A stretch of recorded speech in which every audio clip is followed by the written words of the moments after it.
Hola y bienvenidos a un nuevo episodio de Discapacidad y ajedrez, cambiando miradas. Antes de sumergirnos en el análisis de hoy, queremos recordaros que podéis apoyarnos y no perderos ningún episodio suscribiéndoos a nuestro canal de YouTube, El Agujero del Hobbit, y siguiéndonos en Spotify y Apple Podcast. Vuestro apoyo es fundamental para que podamos seguir creando este contenido. Dicho esto, entremos en materia. Hoy vamos a profundizar en un tema fascinante, el ajedrez, universalmente conocido como el deporte mental por excelencia. Por su naturaleza, uno pensaría que es el campo de juego más inclusivo que existe, un lugar donde las barreras físicas no deberían importar. Sin embargo, un análisis crítico y detallado del reglamento de la Federación Internacional de Ajedrez, la FIDE, parece revelar una realidad muy distinta. Exacto. El análisis revela que el marco normativo de la FIDE, aunque probablemente sea bien intencionado, se fundamenta en un modelo que podríamos llamar de acomodación razonable. Este es un enfoque fundamentalmente reactivo, es decir, reacciona a los problemas en lugar de prevenirlos. El objetivo del informe es cambiar ese paradigma por uno de inclusión por diseño, que es proactivo por naturaleza. En Discapacidad y ajedrez, cambiando miradas, nos encanta explorar esos matices. ¿Puedes explicarnos qué significa esa diferencia entre acomodación razonable y inclusión por diseño? Por supuesto. Acomodación razonable significa que se parte de un sistema estándar preexistente y luego se hacen adaptaciones específicas cuando una persona con discapacidad las solicita. En cambio, inclusión por diseño significa diseñar el sistema desde el principio para que sea intrínsecamente accesible para todos, sin necesidad de adaptaciones especiales o al menos minimizándolas. El informe analiza las reglas que afectan a jugadores con discapacidad visual y motora y evidencia cómo el enfoque actual impone barreras y cargas injustas basándose en los principios de la Convención sobre los Derechos de las Personas con Discapacidad, CDPD, y en incidentes reales de torneos. A partir de ahí, propone enmiendas concretas para que el reglamento sea una verdadera herramienta de equidad y participación plena. Entonces, el problema de fondo es la filosofía con la que se aborda la inclusión. El informe detalla que este enfoque de acomodación es problemático por varias razones.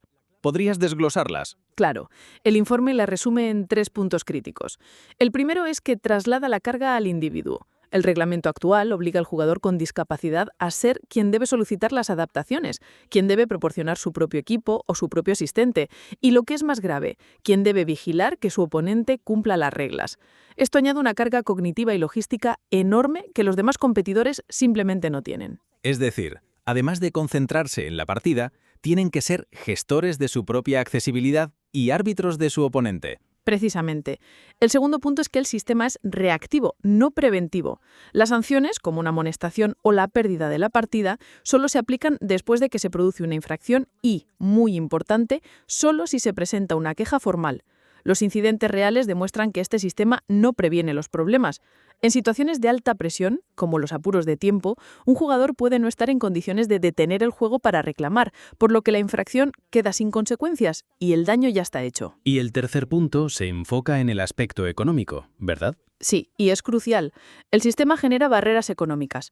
Al estipular que son los jugadores quienes deben cubrir los costes de sus propios asistentes, la FIDE crea una forma de discriminación indirecta basada en la capacidad económica de cada persona.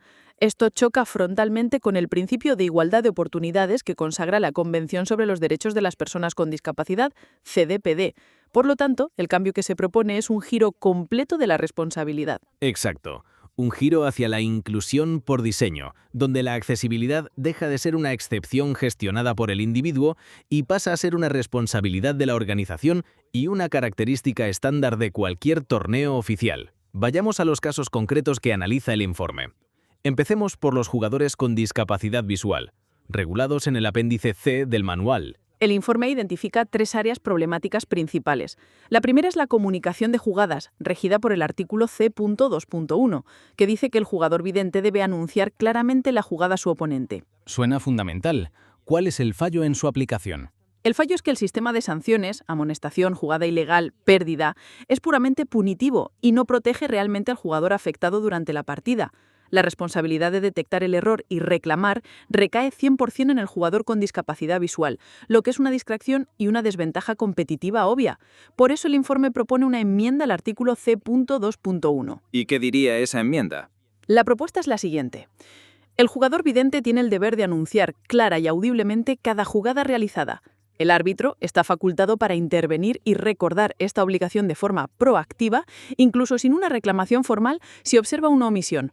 La reincidencia tras un recordatorio del árbitro será sancionada directamente como primera jugada ilegal.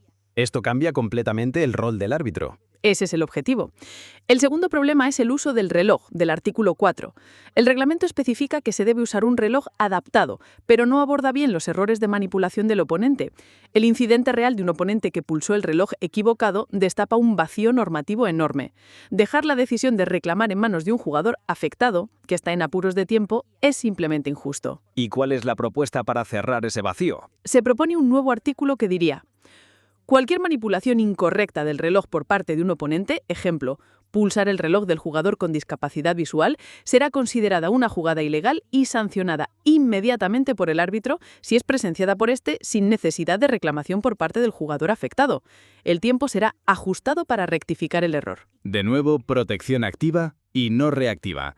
El tercer punto sobre la discapacidad visual es quizás el más polémico. Sin duda, es la provisión de asistente del artículo CIE.10.3.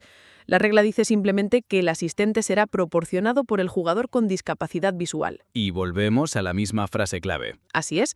La frase «emplear a un asistente» vuelve a trasladar toda la carga económica y logística al jugador, condiciona el derecho fundamental a participar a la capacidad del individuo para encontrar y financiar esa ayuda. Es, de nuevo, una barrera significativa y una forma de discriminación indirecta. La solución propuesta, por lo tanto, sigue la misma lógica. Me imagino que la enmienda propuesta aquí es igual de contundente. Lo es. La propuesta para el artículo C.10.3 es: la organización del torneo deberá garantizar la disponibilidad de un cuerpo de asistentes neutrales y cualificados. Los costes asociados a estos asistentes serán cubiertos por la organización como parte integral de la creación de un entorno de competición inclusivo. El informe también aborda la situación de los jugadores con discapacidad motora, que parece presentar problemas muy similares. Exactamente. El análisis se centra en el uso de asistente, regulado en el artículo 4.7 de las leyes del ajedrez. La regla dice que si un jugador es físicamente incapaz de realizar las jugadas, puede emplear un asistente. Y volvemos a la misma frase clave. Así es. La frase «emplear a un asistente» vuelve a trasladar toda la carga económica y logística al jugador, condiciona el derecho fundamental a participar a la capacidad del individuo para encontrar y financiar esa ayuda. Es, de nuevo, una barrera significativa y una forma de discriminación indirecta.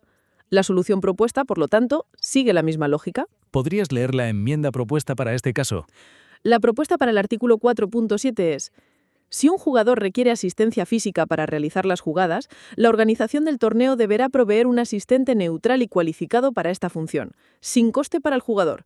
La solicitud deberá realizarse con antelación conforme a los plazos establecidos por la organización. Después de este análisis tan detallado, ¿cuál es la conclusión general y la recomendación final del informe? La conclusión es que el reglamento actual de la FIDE, aunque tenga algunas disposiciones para la discapacidad, falla en su enfoque más fundamental. Al basarse en la acomodación individual y en poner la carga sobre el jugador, lo que hace es perpetuar la desigualdad, en lugar de erradicarla. Por tanto, el informe recomienda que la FIDE adopte un cambio total de paradigma. Hacia la inclusión universal. Y eso implica 3 acciones fundamentales. Primero, asumir la responsabilidad institucional. La FIDE y los organizadores de torneos deben ser los garantes de la accesibilidad, no los jugadores. Segundo, reformar el reglamento con un enfoque proactivo. Las reglas deben diseñarse para prevenir infracciones y proteger a los jugadores, con un rol mucho más activo y vigilante para los árbitros. Y tercero, eliminar las barreras económicas. La financiación de asistentes, equipos adaptados y demás necesidades debe ser considerada un coste operativo esencial de cualquier torneo oficial, no un gasto opcional o individual. El mensaje final es claro y potente. Implementar estas reformas no solo alinearía a la FIDE con los estándares internacionales de derechos humanos, sino que también honraría el verdadero espíritu del ajedrez. Exactamente. Demostraría que puede ser un campo de batalla puramente intelectual, abierto a todo aquel con el talento y la determinación para competir sin que existan barreras físicas o, sobre todo, económicas. Muchísimas gracias por un análisis tan increíblemente claro y necesario. Y a todos los que nos estáis escuchando, si esta conversación os ha parecido importante y queréis que sigamos arrojando luz sobre estos temas, La mejor manera de apoyarnos es suscribiéndoos. Así es.